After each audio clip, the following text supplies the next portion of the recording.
Robert Koch nació el 11 de diciembre de 1843. Su lugar de nacimiento es el reino de Hannover. Estudió medicina en la Universidad de Gotinga, asimismo siendo uno de los estudiantes más destacados entre los demás. El sueño de Koch era ser explorador o médico militar, para así tener la oportunidad de visitar países remotos, pero después de recibirse tuvo que hacer su internado en el poco interesante manicomio de Hamburgo.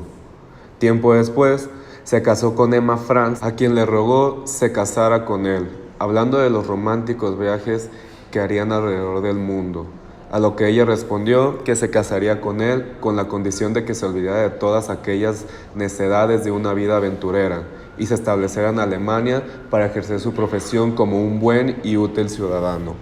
Koch siguió su vida como médico de pueblo en pueblo con una aburrida rutina diaria, hasta que un día su esposa, para festejar el 28º cumpleaños de su marido, decidió regalarle un microscopio para que él pudiera distraerse. Koch sentía un problema consigo mismo muy grande, debido a que él no podía ayudar una enfermedad llamada difteria, que era lo que atacaba en esos tiempos a los niños. Él se cuestionaba a sí mismo: ¿cómo puedo curar la difteria si desconozco su causa? Si el doctor más sabio de toda Alemania tampoco la conoce. Pero al final de todo esto, él tenía razón, pues en realidad, ¿qué es lo que sabían los médicos sobre las misteriosas causas de las enfermedades, a pesar de su brillantez, los experimentos de Pasteur? Nada, probando acerca del origen y la causa de los padecimientos de la humanidad. El carbunco era por aquel entonces una enfermedad misteriosa que traía preocupados a los campesinos de toda Europa.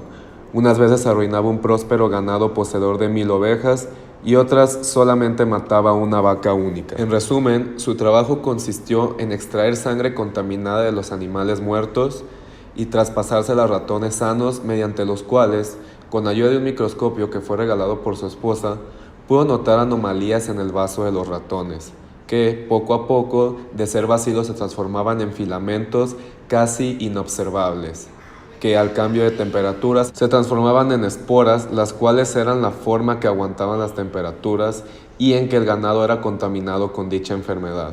Todo esto fue llevado al profesor Cohnheim en 1876 y con ayuda de él fue externado al mundo como el primer paso dado hacia la profecía de Pasteur.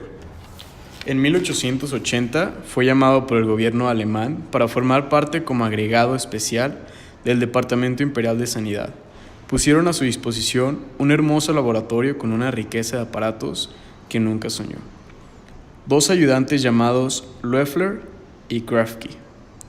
Dinero suficiente para pasar 16 o 18 horas diarias entre colorantes, tubos y conejillos de indias. Koch se dedicó a recorrer hospitales de Berlín pidiendo se le entregaran los cadáveres de hombres y mujeres muertos de tuberculosis durante el día y las noches en su laboratorio. Ante el microscopio, inóculo centenares de conejillos de indias, 3 perros, 13 gatos, 10 gallinas y 12 palomas. Jamás en la historia de la microbiología se ha hecho experimento a más conciencia. Nunca tiró sus tubos. Al día 15º los encontró cubiertos de pequeñas motas brillantes, la superficie aterciopelada de la gelatina del suero. Allí estaban los mismos bacilos que había descubierto en los pulmones de las víctimas de tuberculosis. Koch confirmó este primer éxito en meses de intensa labor experimental y fue hasta el 24 de marzo de 1882 donde dijo cómo los médicos podían aprender y a las costumbres del bacilo de la tuberculosis.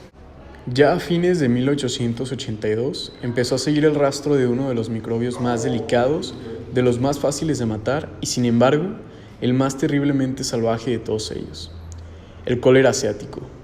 Ya estaba a puertas de Europa en 1883 y fue cuando comenzó una carrera entre Koch y Pasteur para descubrir el microbio productor de aquel cólera. Koch, después de días de investigación, solicitó al Ministerio Interior enviarlo a la India, ya que había encontrado el mismo bacilo en las víctimas de cólera, pero no podía comprobar que fuera el causante. Descubrió el bacilo coma en el agua pútrida de las cisternas, en torno de las cuales se amontonaban las miserables chozas de los indios. Al regresar a Alemania victorioso, en un auditorio formado por varios médicos, les compartió estas investigaciones. Koch también recibió de las propias manos del emperador de Alemania la Orden de la Corona con Estrella, pero a pesar de esto siguió usando sombreros provincianos.